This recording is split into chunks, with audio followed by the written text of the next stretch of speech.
हमारे चैनल को सब्सक्राइब करें और बेल आइकन दबाएं। कहते हैं कि भेड़िए कभी अकेले शिकार नहीं करते, झुंड में मारते।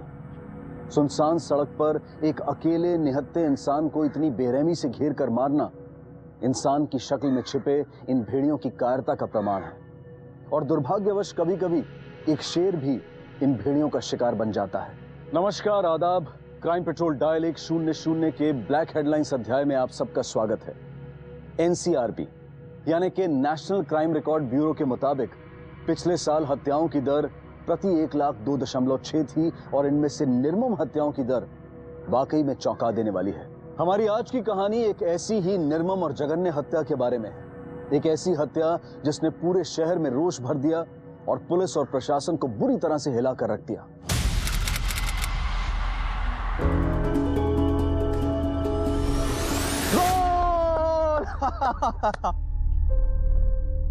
अरे बाबू रुको, अरे खूब भालो गोल छीलो। तू कैसे किया ये?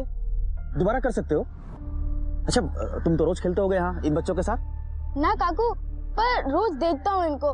वहाँ सामने मामा की चाय की दुकान पर काम करता हूँ तो वहाँ से साफ दिखाई देता है। मतलब सिर्फ देख के तुम इतने सीख गए? रोज क्यों नहीं खेलते? अच्छा, तुम्हारा नाम क्या है? बुधिया। এসব কি বলছেন बाबू? ऐसे कैसे हो सकता है? देखिए, आपका बेटा बहुत अच्छा खिलाड़ी बन सकता है। उसे आगे बढ़ने के लिए सिर्फ एक मौका की जरूरत है। आप खेलने दीजिए उसे। बाबू, जब से इसका बाप जेल में गया है तब से हम लोग सिर्फ एक ही वक्त खाना खाते हैं, और अगर इसकी कमाई चली जाएगी तब तो हम लोग सब भूखे मर जाएंगे। बाबू,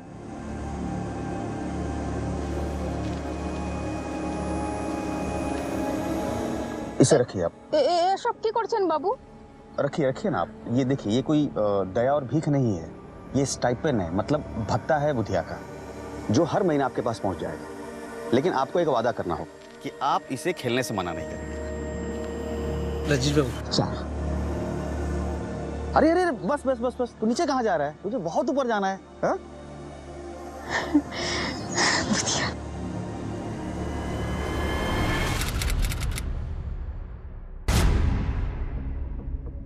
ওটাও ফাটি, সবগুলো বাল্ব কেউ না কেউ ফাটিয়ে দিচ্ছে। আর रजनीश बाबू, क्या हुआ बख्शी बाबू? बदलने का वक्त हो गया है शायद। अरे रजनीश बाबू, এই বাল্বটা তো তবুও টিম টিম করে জ্বলছে, बाकी सारे तो फोड़ दिए। आपका मतलब ये है कि कोई जानबूझ के फोड़ रहा है? पिछले 2 हफ्तों में 3 शिकायतें दर्ज हुई हैं छीना झपटी की। ये चोर ये स्ट्रीट लाइट्स फोड़ते हैं और अंधेरे का फायदा उठा के मुसाफिरों को लूटते हैं और लोगों को परेशान करते हैं। ओ, कहीं बाहर का गैंग है क्या? नहीं, मुझे लगता है इसी शहर का है, लेकिन आप फिक्र मत कीजिए रजनीश बाबू, बहुत जल्दी पकड़े जाएंगे। कुछ सोचा आपने? जी हाँ, आइए बताता हूँ, आइए।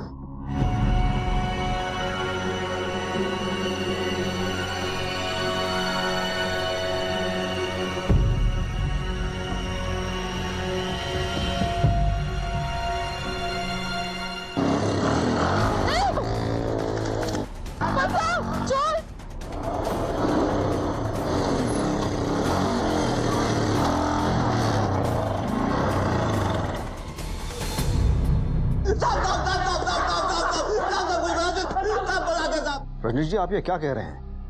इन लोगों को पकड़वाने के लिए आप ही ने तो जोर दिया था, और अब आप जमानत दे रहे हो? ये कैसी पॉलिटिक्स है?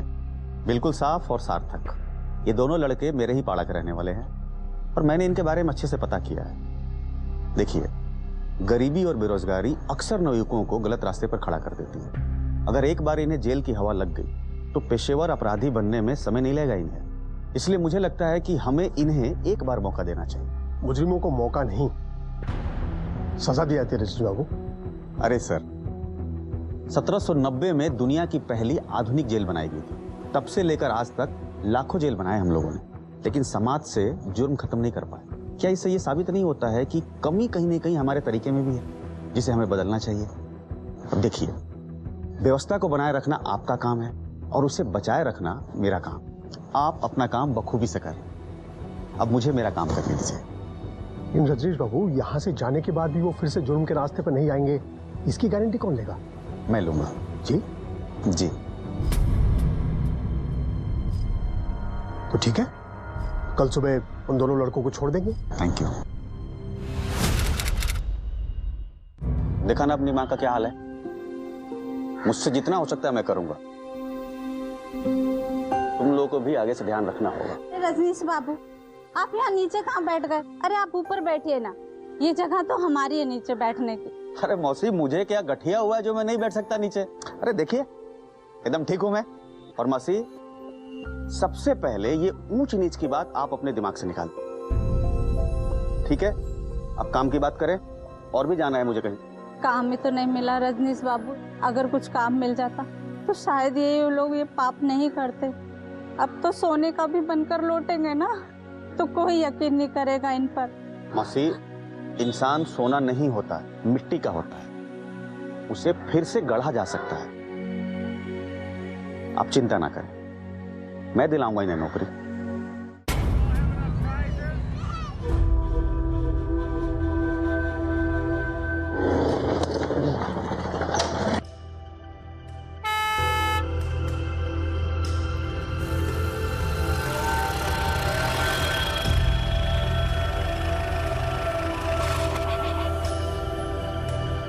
रजनीश बाबू, कैसे आना हुआ? एक जरूरी काम के सिलसिले में मिलने आया था आपसे। क्या बात है? इन दोनों को काम की जरूरत है और ये मेहनत, लगन और ईमानदारी से काम करेंगे, इसकी गारंटी मैं लेता हूँ। बस एक छोटी सी विनती थी आपसे कि क्यों शर्मिंदा करे रजनीश बाबू? विनती नहीं, आपको तो हुक्म करना चाहिए। हुक्म आपको मैं मना कर सकता हूँ? बना, आपने कह दिया, समझिए कि काम हो गया। ये दोनों कल से ही काम पे आ सकते हैं। और कोई हुक्म? अरे यह तो आपकी बड़प्पन है। आपका बहुत बहुत धन्यवाद मेहती साहब, बहुत बहुत धन्यवाद। साल की सबसे बड़ी खबर, रजनीश भौमिक की गोली मारकर हत्या कर दी गई है। हत्या की वजह अभी तक नहीं पता चल पाई है। पुलिस मौका वारदात पर पहुंच चुकी है। सेन गुप्ता, सबको पीछे रखना ताकि फुटप्रिंट्स और टायर मार्क्स मिट न जाए। और शहर का हर एग्जिट पॉइंट, हर एंट्री पॉइंट और हर नाके को सील कर डालो। सर, रजनीश भौमिक की हत्या ने राज्य में कानून व्यवस्था की पोल खोल कर रख दी है। बृहस्पति के इतिहास में शायद ही इतनी दुस्साहसपूर्ण घटना पहले कभी हुई हो। मंत्री जी लाइन पर हैं, बात करना चाहते हैं। अभी नहीं, उन्हें कहीं मैं बाद में कॉल करता हूँ, प्लीज।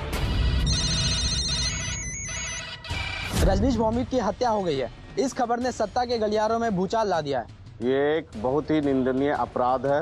मैं सरकार के तरफ से विश्वास दिलाता हूँ कि अपराधी जल्द से जल्द पकड़े जाएंगे। रजनीश भौमिक की हत्या पुलिस प्रशासन के अक्षमता का एक जीता जागता उदाहरण है, जिसे कतई बर्दाश्त नहीं किया जा सकता। इसलिए सरकार ने एसीपी मृत्युंजय लाहिरी के ट्रांसफर का ऑर्डर दे दिया है। पर सर, ये गलत है। पिछले 2 सालों में इस शहर के क्राइम रेट में जबरदस्त कमी आई है। सर, पुलिस और प्रशासन ने मिलकर शहर के सारे माफियाओं की नींद हराम कर रखी है। रजनीश जी खुद हमारे साथ मिलकर इस लड़ाई में शामिल थे। ये बात सरकार भी बहुत अच्छी तरीके से जानती थी। फिर भी आज वही सरकार हमारी काबिलियत पर उंगली उठाकर हमें बलि का बकरा बना रही है। सर, ये गलत है। शहर का सबसे पॉपुलर एमएलए, रूलिंग पार्टी का एमएलए, उसकी सरेआम गोली मारकर हत्या कर दी गई है। अब इससे बड़ी परेशानी की बात क्या हो सकती है? रजनीश भौमिक सत्ताधारी पार्टी के एमएलए थे और उनकी मौत की खबर से पूरा शहर क्यों हिल गया और प्रशासन ऐसे अस्त व्यस्त क्यों हो गया? यहां तक कि शहर के एसीपी सहित कई वरिष्ठ पुलिसकर्मियों का तबादला भी कर दिया गया। ये मामला इतना संवेदनशील इसलिए था क्योंकि रजनीश भौमिक कोई आम एमएलए नहीं थे। उनके पास सिर्फ सत्ता की ताकत नहीं थी, उनके पास आवाम की ताकत थी, आवाम का विश्वास था। और इसीलिए उनकी इस निर्मम हत्या ने जनता को बुरी तरह से भड़का दिया। अगर इस केस का नतीजा जल्द से जल्द नहीं निकाला गया तो शहर में कानून व्यवस्था भंग होने का डर था। एसीपी साहब के तबादले के बारे में आपके डिपार्टमेंट का क्या कहना है? सर, आपको नहीं लगता कि इस तबादले को लेकर पुलिस बल के ऊपर जो लोगों का विश्वास है उस पर असर पड़ेगा?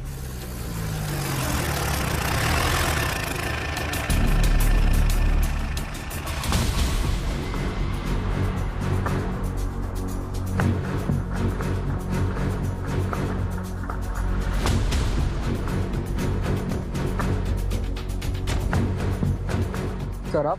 सुभाष सेन, इस शहर का नया एसीपी। Sorry sir.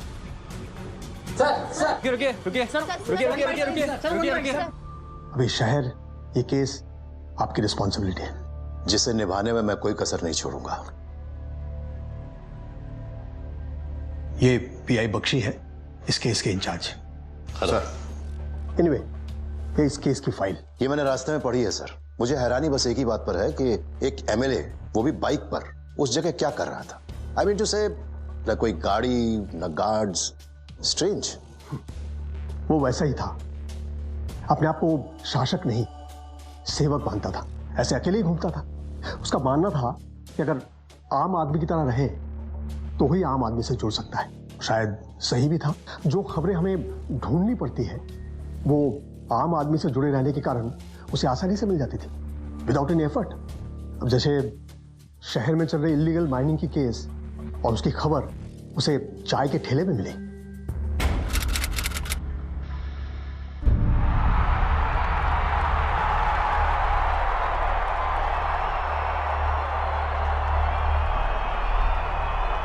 কি খবর? ভালো দাদা। हाँ, कितना विकेट हुआ? अरे 7টা উইকেট পড়ে গেছে দাদা। अरे यार दादा चा, अरे मैच का तो मतलब क्या बताएं, कबाड़ा हो गया दादा एकदम। कितने 7 विकेट चले गए थे।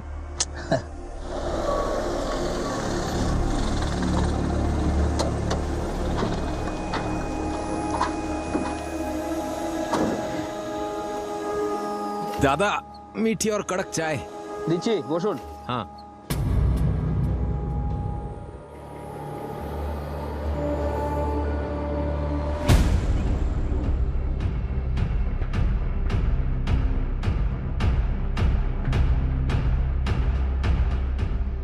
अरे दादा एक इनको भी दो, चाय दो।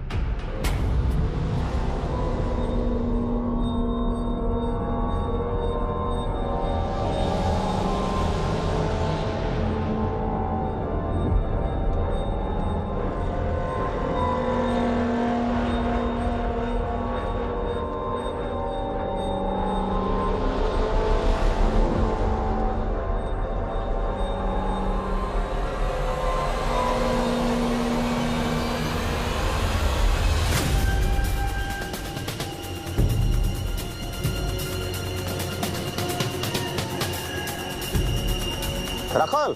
हाँ दादा अस्सी। तो सरकार ने बालू पे बैन लगाया, तो ये कहाँ हो रही है माइनिंग? वार्ड नंबर 74 में दादा।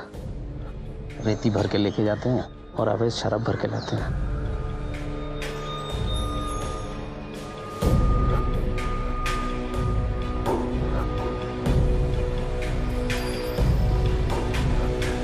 मृत्युंजय बाबू,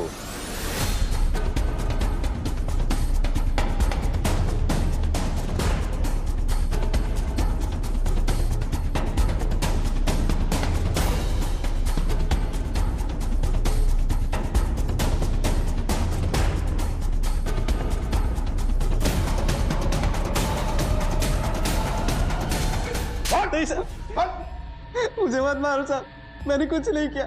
मैं तो सिर्फ अपने सेठ की नौकरी करता हूँ। कौन है तेरा सेठ? किसके लिए काम करता है तू? चल बता नहीं तो। मलाकार। ये सारे धंधे उन्हीं मलाकार भाइयों का है, सब उन्हीं का है सर। ओके रजनीश बाबू, आपने अवैध खनन और अवैध शराब दोनों माफियों के अगेंस्ट दुश्मनी मोल ली है। अब आपको आपकी सुरक्षा का खास ख्याल रखना चाहिए। मैं काम करता हूं, मैं कल से एक टीम को। अरे नहीं लहरी साहब, इसकी कोई जरूरत नहीं है। अब देखिए, जब मौत आती है ना तो अपने ही अंगरक्षक गोली मार देते हैं, इसलिए आप बेफिक्र रहिए, मुझे कुछ नहीं होने वाला। ठीक है, थैंक यू।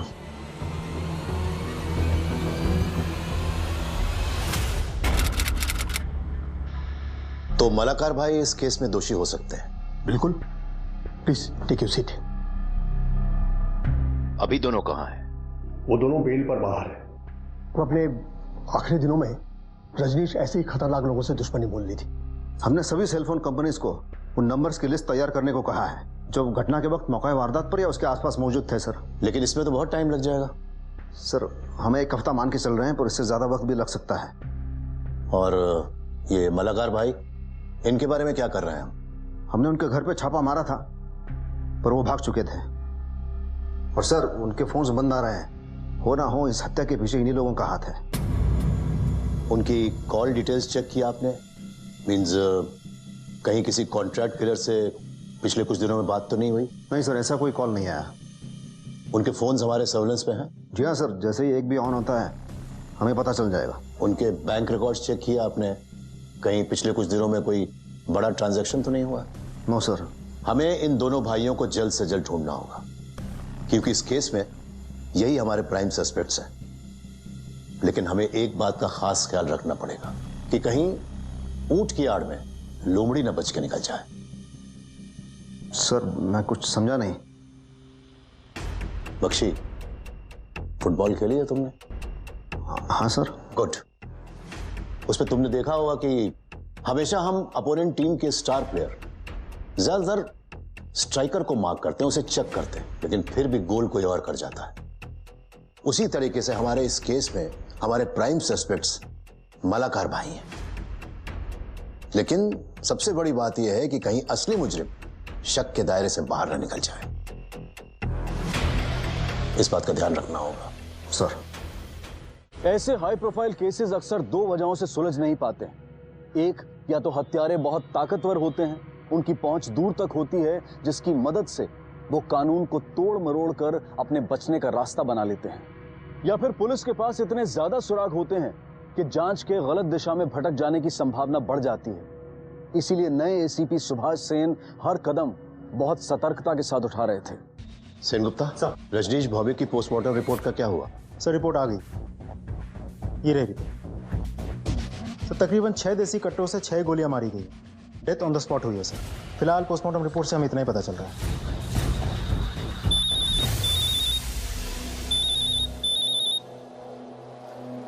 हेलो सर, यहाँ गवर्नमेंट हॉस्पिटल के पीछे हमें 4 बाइक्स लावारिस हालत में पड़ी मिली है, और मुझे पूरा शक है सर ये वही बाइक्स हैं। इनका इस्तेमाल हत्यारों ने किया होगा। हॉस्पिटल के आसपास कोई सीसीटीवी कैमरा है?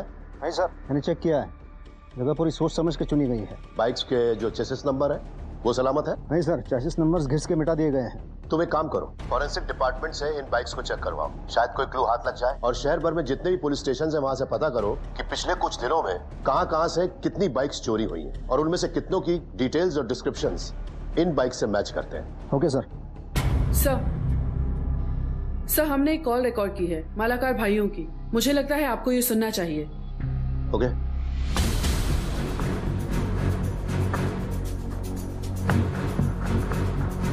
मैं बोल रहा हूँ। शक्ति मालाकार सर, सबसे बड़ा भाई। निर्गुण भाई मेरे, एक जरूरत आन पड़ी है, तुम्हारी मदद चाहिए। हाँ बोलो शक्ति, क्या हुआ? मैं तुझे एक अकाउंट नंबर देता हूँ, उसमें 5 लाख रुपए ट्रांसफर करना है तुझे आज ही। हो जाएगा, लेकिन तुम लोग हो कहाँ? इस रजनीश को तुम लोगों ने मारा क्या? फोन पर ये सब बातें नहीं कर सकता, तू अकाउंट नंबर लिख। हाँ बोलो। सर हमें निर्गुण को तुरंत ही अरेस्ट करना चाहिए। उसको तोड़ेंगे तो शक्ति मालाकार और उसके भाई का पता मिल जाएगा। नहीं, इनकी बातचीत से लगता है कि मालाकार भाइयों ने निर्गुण को लोकेशन नहीं बताई थी। तुम एक काम करो, इसको मेरे पास लेके आओ, मैं बात करता हूँ। Yes sir.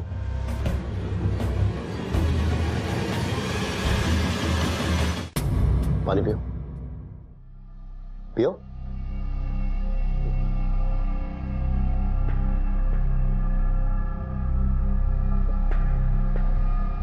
सर मुझसे गलती हो गया सर, उसने खुद फोन किया था मुझे, इसलिए मैंने बात किया सर। आइंदा कभी मैं उससे बात नहीं करूंगा सर, मैं वादा करता हूं सर। मुझे जाने दीजिए प्लीज सर। अरे इसका मतलब यह है कि तुम अपने दोस्त से धोखा करोगे, गद्दारी करोगे उससे? ये तो बहुत गलत बात है। देखो निर्गुण, हम चाहते हैं कि तुम अपने दोस्त शक्ति मालाकार से बात करो और उसके अकाउंट में 5 लाख रुपए ट्रांसफर करो। लेकिन ध्यान रहे, हमारी इस मुलाकात के बारे में किसी को खबर नहीं होनी चाहिए, वरना। ओके सर, आप जैसा बोलेंगे मैं वैसा ही करूंगा सर। सर ये मूव गलत हो सकता है सर, पर हो सकता है पैसा ट्रांसफर होने के बाद वो इस निर्गुण को कॉल ही ना करे, और अगर ऐसा हुआ तो फिर हम उस तक कभी नहीं पहुंच पाएंगे। Sorry sir. वो हमारे पास खुद चल कर आएगा। वो जिस बैंक में पैसे ट्रांसफर करता है, तुम उस बैंक को कांटेक्ट करो, पता करो जाकर। सर सर इस घटना को घटे पूरे 72 घंटे बीत चुके हैं, लेकिन अभी तक एक भी गिरफ्तारी नहीं हुई। जान सकते हैं क्यों? आखिर आप लोग ये बताते क्यों नहीं है कि जांच चल रही है कि नहीं, और अगर चल भी रही है तो किस दिशा में? शांत हो जाइए। अगर आप सब लोगों को लगता है कि हम लोग हाथ पर हाथ धरे बैठे हैं, तो ऐसा कुछ भी नहीं। तो फिर अभी तक आपके डिपार्टमेंट की तरफ से कोई बयान क्यों नहीं आया है? क्यों नहीं बताते कि इस केस में चल क्या रहा है? क्योंकि हम अपने जांच की जानकारी मीडिया से साझा करके अपराधियों को भागने का मौका नहीं देना चाहते, इसी वजह से। या फिर सर आपके पास कोई प्लान ही नहीं है, जांच की गोपनीयता का बहाना बनाकर आप लोग अपनी नाकामयाबी छुपा रहे हैं। देखिए, आप लोगों को जो भी समझना है आप समझते रहिए, लेकिन हम अच्छी तरीके से जानते हैं कि हमारी जांच की दिशा एकदम सही है, बिल्कुल सही दिशा में हम जा रहे हैं। और यकीन मानिए, बहुत जल्द रजनीश भौमिक के हत्यारे आप सब लोगों के सामने होंगे। पुराने एसीपी को तो तबादले का सामना करना पड़ा था, अब देखते हैं नए एसीपी का क्या हश्र होता है। पुलिस अब हर तरफ से घिर चुकी थी। एक तरफ सरकार और प्रशासन का दबाव और दूसरी तरफ जनता की उम्मीदें, और उस पर लगातार मीडिया की टीका टिप्पणी और आलोचनाएं।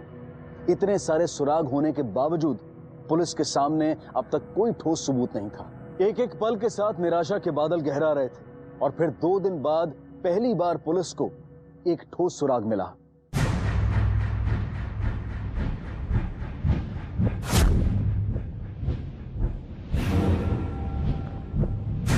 ये दोनों कोलकाता में है।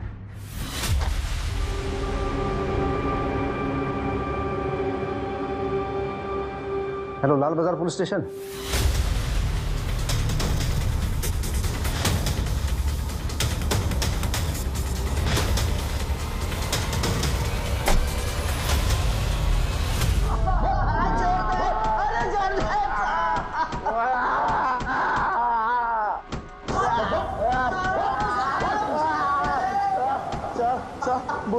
बोल जी साहब हमने कुछ नहीं किया है साहब, हमारा विश्वास करो साहब, रजनीश के मर्डर में हमारा कोई हाथ नहीं है साहब। अरे साहब हम डर गए थे साहब, कुछ दिन पहले साहब रजनीश हम पे छापा पड़वाया था और हमें लगा कि उसके हत्या में हमारा नाम आ जाएगा, इसलिए हम लोग भाग गए थे साहब। आप खुद सोचिए, अगर हमें उसे मारना ही होता तो पूरी प्लानिंग के साथ मारते और पूरी तैयारी के साथ भागते, बिना पैसों के तो नहीं भागते ना साहब। साहब हम उसे बदला लेना चाहते थे साहब, लेकिन साहब हमें कोई जल्दी नहीं थी साहब। हमारे ख्याल से उसने उसका खून किया होगा। उसने मतलब किसने रे? साहब वो नीलू थी।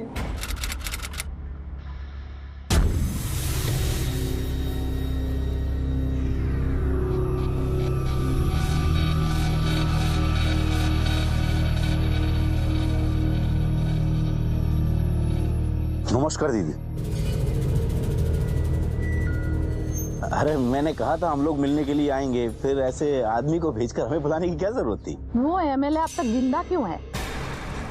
उन्होंने तुम्हारा धंधा बंद करवा दिया, तुम दोनों भाइयों को जेल भिजवा दिया, और तुम दोनों भाई हाथ में चूड़ियां पहन के घर में बैठे हुए हो।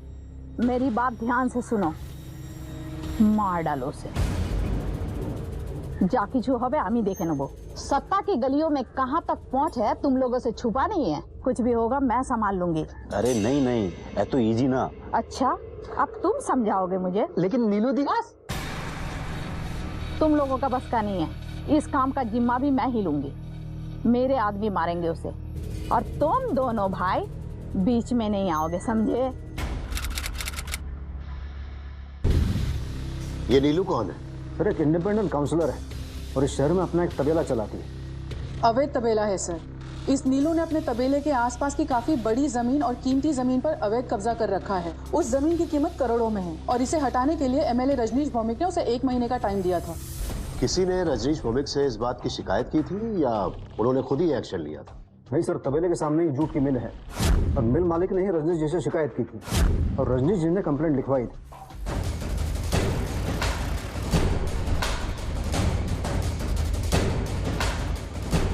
अंदर जाके देखो, पीछे भी देखो, इधर देखो। बोल तेरी नीलू दी कहाँ है?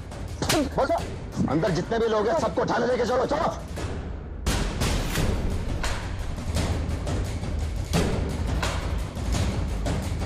हमें जानी ना सर, हमें जानी ना। सर अंदर कुछ नहीं मिला। उस नीलू का मोबाइल ट्रैकिंग पे डालो और सभी जगहों पर पता करो जहाँ पे वो हो सकती है, और साथ ही में उसके बैंक डिटेल्स भी निकालो। सर छोड़ दीजिए साहब। सर नीलू का कोई सुराग नहीं मिल रहा है। बख्शी, कुछ कदम पीछे चल के देखते हैं, शायद हमें पता चले कि हम कहाँ रास्ता भटके थे। ये रजनीश भौमिक जिस वक्त जहां पर मारा गया था, क्या यह रोज उसी वक्त वहां से गुजरा करता था या फिर उस दिन किसी खास वजह से वहां से गुजर रहा था? सर पार्टी ऑफिस से पता चल सकता है। तो पता करो।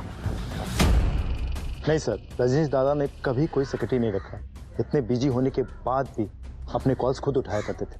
किससे कब मिलना है ये भी अपॉइंटमेंट वो खुद दिया करते थे, इसलिए पता नहीं चलता था कब किससे वो मिलने वाले हैं। लेकिन जिस रात उनकी हत्या हुई वो बता रहे थे कि अपने बड़े भाई से मिलने वाले हैं, और इसके बाद वो ऑफिस से निकल गए। जैसे ही ऑफिस से वो निकल रहे थे, मित्रा जी का कॉल आया। ये मित्रा जी कौन है? मित्रा जी उनकी बचपन की दोस्त है, स्कूल से, और पड़ोसी भी हैं। उनका कॉल कट के ये बता रहे थे कि मित्रा जी से मिलने के बाद वो अपने बड़े भाई से मिलेंगे। तो उस रात रजनीश अपने भाई से मिलने निकले। बड़ी अजीब सी बात है कि इस भाई का जिक्र हमारी अब तक की जांच में कहीं भी नहीं, और ना ही इस मित्रा का। सर रजनीश जी का उनके भाई के साथ कोई खास करीबी रिश्ता नहीं था। ऐसा क्यों? सर उनके भाई सूर्यो भौमिक अपोजिशन पार्टी के मेंबर हैं। तब तो हमें सूर्यो भौमिक से बात करनी चाहिए, और इस मित्रा से भी। क्या एड्रेस बताया था मित्रा का? शरद घोष रोड सर। ये तो उसी जगह के पास है ना जहां पर कत्ल हुआ था? जी हाँ सर, 10 मिनट की दूरी पर है।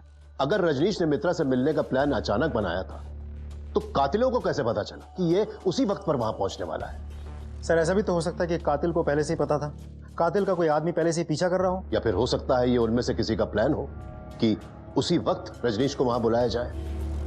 मित्रा से बात करो सर। और बख्शी तुम सूर्यो से जाकर मिलो। देखिए आपके लिए मेरे पास 10 मिनट है, जो पूछना है पूछिए। बहुत दिन हो गए आपने कभी ये जानने की कोशिश नहीं की आपके भाई की हत्या की जांच कैसे चल रही है? मैं न्यूज़ चैनल देखता हूँ ऑफिसर। आपको लग रहा होगा कि मुझे मेरी सगे भाई की फिक्र नहीं है, पर ऐसा नहीं है। हमारा रिश्ता ही कुछ ऐसा था। जब हम एक साथ खाना खाते थे घर में, तो परिवार की बातें नहीं करते थे। हम पॉलिटिक्स, इकोनॉमिक्स डिस्कस करते थे। पब्लिक के सामने हम गले नहीं मिलते थे। इसका मतलब ये नहीं है कि हम दोनों में प्यार नहीं था।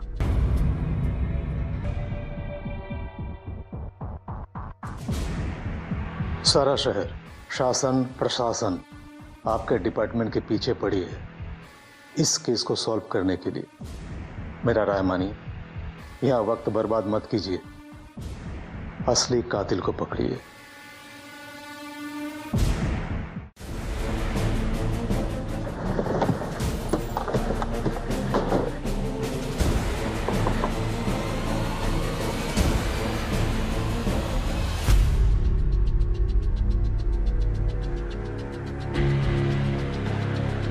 आंखें सूजी हुई है आपकी?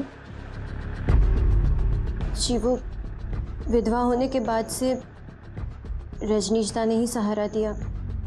उन्होंने हिम्मत दी और रोजगार भी। जिस रात रजनीश जी की हत्या हुई थी, वो आपके बुलावे पर आपसे मिलने यहाँ आए थे? क्यों? ऐसी भी क्या बात करनी थी उनको जो आपसे मिलकर ही करनी थी? माधव और शाधन के बारे में उनसे कुछ बात करनी थी। हेलो मित्रा। अच्छा रजनीश दा, आपसे कुछ जरूरी बात करनी थी। क्या आप आज थोड़ी देर के लिए घर आ सकते हैं? आ तो सकता हूँ, मगर देर हो जाएगी। आप आ जाइए, मैं आपका इंतजार करूंगी। ठीक है। माधव और शाधन को दिहाड़ी मजदूरी के ठेकेदारी का काम रजनीश दा ने ही दिलवाया था, पर लालच के चक्कर में उन्होंने मजदूरों को तनख्वाह ही नहीं दी। जब रजनीश दा को पता चला तो वो उन दोनों से बहुत नाराज हुए, तो उन्हें रजनीश दा से माफ़ी दिलवाने के लिए ही मैंने उन्हें यहाँ बुलवाया था। मतलब ये माधव और शाधन, इन दोनों को पता था कि रजनीश जी आने वाले हैं? माँ कसम कह रहे साहब, माँ काली देवी, हमें नहीं पता था कि रजनीश दा मित्रा जी से मिलने वाले। वो हमारे भगवान थे, हमारे मसीहा। हम लोग उनको क्यों मारना चाहेंगे साहब?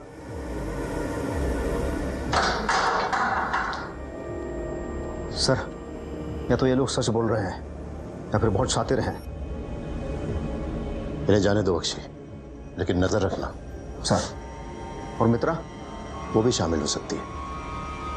हो सकता है रजनीश को मित्रा के घर पे शायद इसी मकसद से बुलाया गया। पता करो कि मित्रा की बालाकार भाइयों में से किसी से या नीलू से फोन पर कोई बात हुई थी। मित्रा के घर के आसपास भी पूछताछ करो। यह भी पता करो कि मित्रा की किसी हाल ही में अनजान आदमी से तो बात नहीं हुई थी।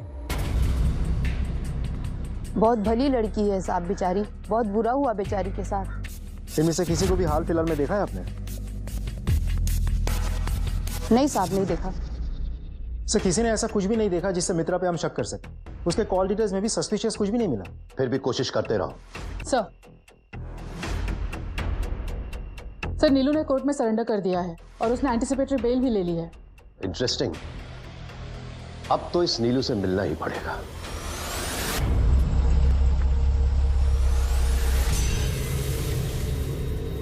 मलाकार भाइयों का कहना है कि रजनीश भौमिक की हत्या के पीछे आपका हाथ है।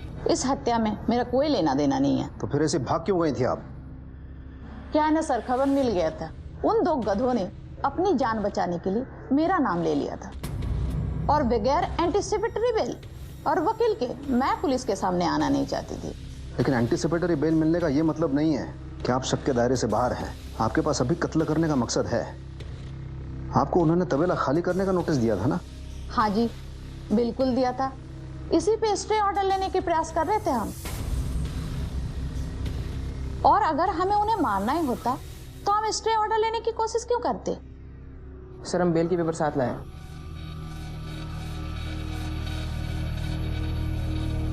सर आप जा सकते हैं। Thank you sir.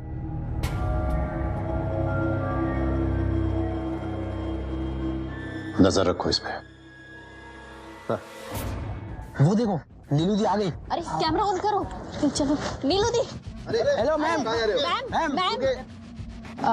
मैम क्या आप हमें बता सकती है कि आप पुलिस स्टेशन क्या करने आई थी? पुलिस की मदद करने आई थी। किस तरह की मदद? रजनीश भौमिक हत्याकांड में।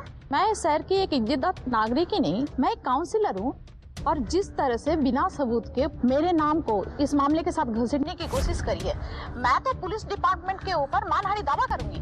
Thank you. राजधानी में हम लोगों को लेकर बहुत बड़े बड़े सवाल उठाए जा रहे। उस पर तो दबाव भी डाला गया है। तुम्हें सस्पेंड करें। हमें लोगों को विश्वास दिलाना पड़ेगा कि हम अब भी सक्षम हैं। तो आप क्या सजेस्ट करते हैं सर? मोबाइल कंपनीज की रिपोर्ट्स आ गई। हत्या की जगह पर उस समय कितने फोन एक्टिव थे? सर रिपोर्ट्स तो आ गई हैं, पर उन्हें स्कैन करने में 2 दिन और लग जाएंगे। इतना समय नहीं है हमारे पास। दिन रात एक कर दो, कोई ना कोई सुराग जरूर निकाल। Go for it. Okay sir.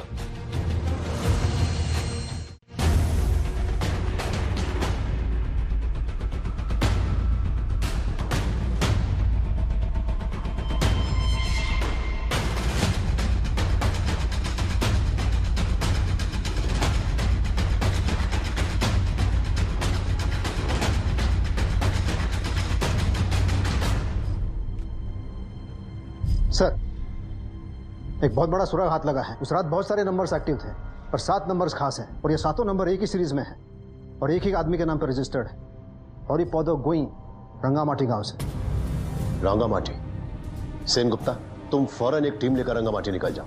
मुझे पूरा यकीन है कि कोई ना कोई बहुत बड़ा सबूत मिलने वाला है। You go ahead. Sir. Bakshi, पता करो कि इस गांव का इस हत्या से क्या कनेक्शन है। कोई ना कोई संबंध जरूर निकलेगा। गो अहेड। सर।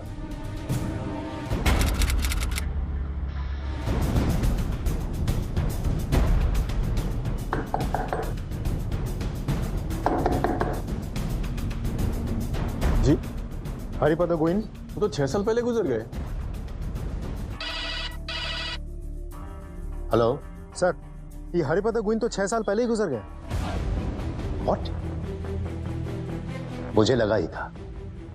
नकली आईडी, 7 नकली नंबर। इस मर्डर के पीछे बहुत लंबी चौड़ी प्लानिंग है। तुम वहीं रुको सेन गुप्ता, मुझे पूरा यकीन है और भी बहुत सारे सबूत मिलेंगे। Okay sir.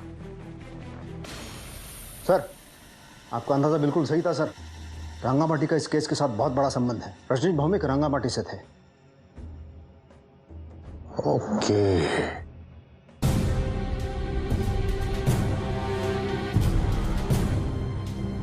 सर।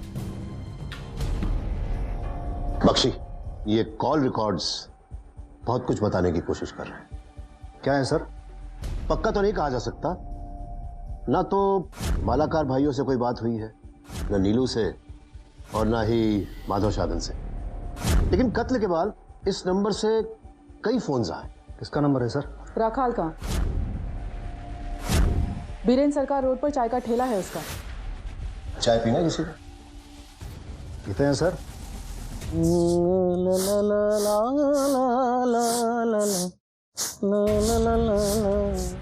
चाय देना है बाबू पोषण। ए बुधिया, ए आधाटा नहीं है तो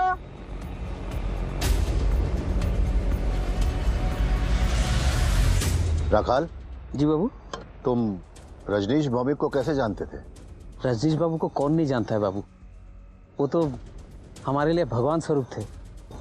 वो जो दो गुंडे थे, बदमाश साधन और माधव को जेल से निकाल के रजनीश बाबू ने नौकरी दिलाई थी, वो भी हमारे गांव के ही हैं बाबू। रांगामाटी? जी बाबू हैं। वो रजनीश बाबू अपने भैया के साथ, वो सूर्यो दादा, उसके साथ अक्सर यहाँ आते थे। बाबू शायद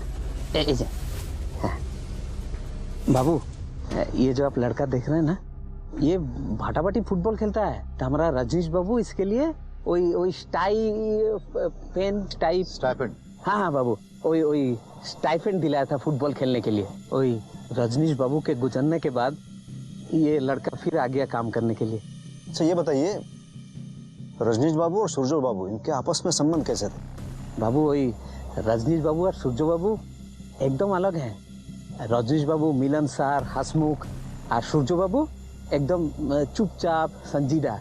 लोगों को लगता था कि दोनों में बनती नहीं है, लेकिन वो दोनों एक दूसरे को बहुत चाहते थे बाबू। कुछ झगड़ा नहीं था बाबू। राखाल, एदिकेशव।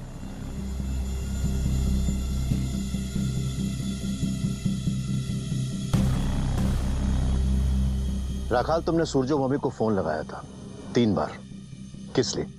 बाबू ये पहली बार रजनीश बाबू के अंतिम संस्कार के बारे में पूछने के लिए, और दूसरी बार बुधिया के लिए कॉल किया था। वो सूरजो बाबू बोला था इसको मदद करेगा, तो हम फोन लगाया, लेकिन वो व्यस्त थे, शायद उठाया नहीं। तुम्हारी जानकारी में हाल ही में किसी से दुश्मनी हुई थी रजनीश जी की? बाबू, रजनीश बाबू एक संत आदमी थे। न्याय के लिए ना जाने कितने लोगों के साथ उन्होंने दुश्मनी मोड़ ली। बुधिया, इधर आ बेटा।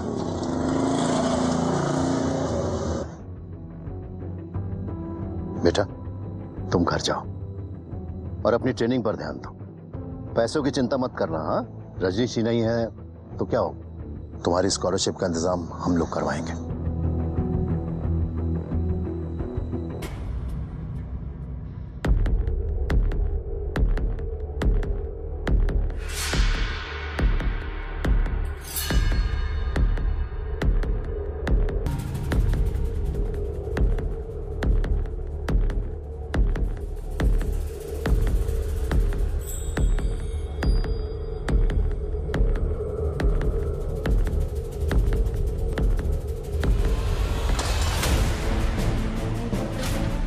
क्या हो रहा है यहाँ? शांत हो जाओ बेटा, शांत हो जाओ। ये बताओ, वो टूटा हुआ खंडर के पीछे कुछ छुपाते हुए देखा। उनके जाने के बाद मैं वहां गया तो मुझे ये बंदूक मिली, और भी थी। मैंने सोचा बेच के पैसे ले लूंगा, क्योंकि रजनीश काकू के जाने के बाद मेरा फुटबॉल बंद हो गया और फिर से मुझे चाय की दुकान पर काम करना पड़ रहा था। पर कल आप लोगों की बात सुनने के बाद मुझे सब समझ में आ गया कि ये बंदूक कहाँ इस्तेमाल करी है।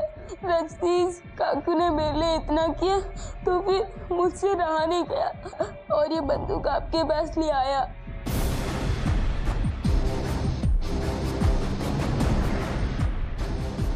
पक्षी, सोना मिल गया।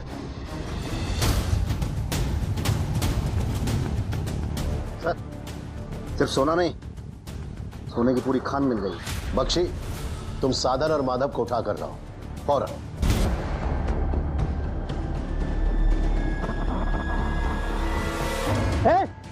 पकड़ो उसे।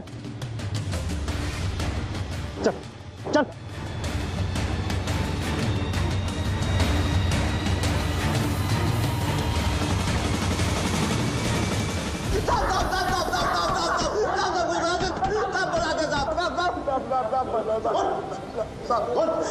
साहब सब कुछ बताते हैं। साहब हाँ हमने नीलू दीदी और मालाकार दा के कहने पे सब कुछ किया था साहब। हमने रंगा माटी जाकर अपने पड़ोसी के नाम पर नंबर निकाले साहब। इस आदमी ने तुम पर इतना भरोसा किया, उसके एहसानों का तुमने बदला इस तरह चुकाया? साहब पगला गए थे हम, गुस्सा आ गया था हमें जब रजनीश दा ने सब मजदूरों के सामने हमें जलील किया। हमारा खून खोल उठा साहब, एक दो पैसे वापस करने पड़े। अब ऊपर से वो जिल्लत। हमने मित्ता दी से बात की थी, हम जानते थे कि रजनीश दा मित्ता दी की बात कभी नहीं टालेंगे, और फिर जैसे पता चला कि वो रजनीश दत्ता जी से मिलने देर रात आने वाले हैं तो हमने सारे शूटर्स को खबर कर दी, और इससे अच्छा हमें नहीं मौका मिल रहा। बहुत फायदा उठाया तूने मौके का। हाँ, इस बार तुम्हारी जमानत देने वाला कोई नहीं आने वाला, समझा? सेन गुप्ता, मालाकार भाई और नीलू दोनों शामिल थे इसमें। अरे साहब लेकिन मैं साहब अरे क्या किया क्या?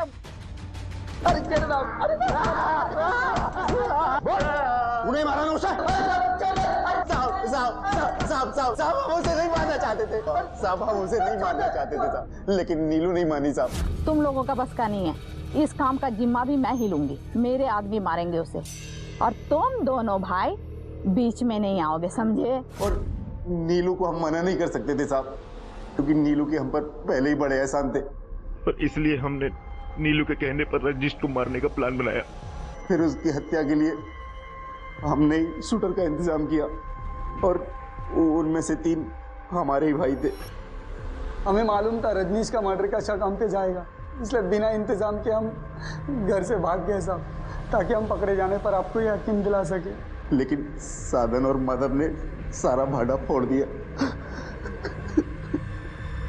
इस समाज में जब तक मालाकार भाई और नीलू जैसे असामाजिक तत्व रहेंगे, तब तक रजनीश भौमिक जैसे समाज सुधारक और धर्म योद्धा आते रहेंगे, जो निस्वार्थ भाव से न्याय और इंसानियत के लिए लड़ते रहेंगे। नीलू मुखर्जी अब भी पुलिस की गिरफ्त से बाहर है और उसे ढूंढने की पुलिस की मुहिम लगातार जारी है। ये एक बहुत बड़ी विडंबना है कि जिन 2 नौजवानों को जेल से निकालकर रजनीश भौमिक ने एक नई जिंदगी दी, उन्होंने ही रजनीश भौमिक का सीना गोलियों से छलनी कर दिया। लेकिन इसका यह मतलब हरगिज नहीं है कि एहसान फरामोशी के डर से हम इंसान पर विश्वास करना छोड़ते हैं, क्योंकि विश्वास ही इंसानियत की नींव है, और यही विश्वास हमें न्याय के लिए और अपराध के खिलाफ लड़ने की ताकत देता है। इसी विचार के साथ अब मैं अनूप सोनी आपसे विदा लेता हूं। फिर मुलाकात होगी अगले एपिसोड में एक और चौंका देने वाले केस के साथ। तब तक अपना और अपने परिवार का ख्याल रखें और देखते रहें क्राइम पेट्रोल डायल 100। सबक एक को, सीख हम सबको। जय Hind. For more updates, subscribe to our channel, click the show links and enjoy watching the videos.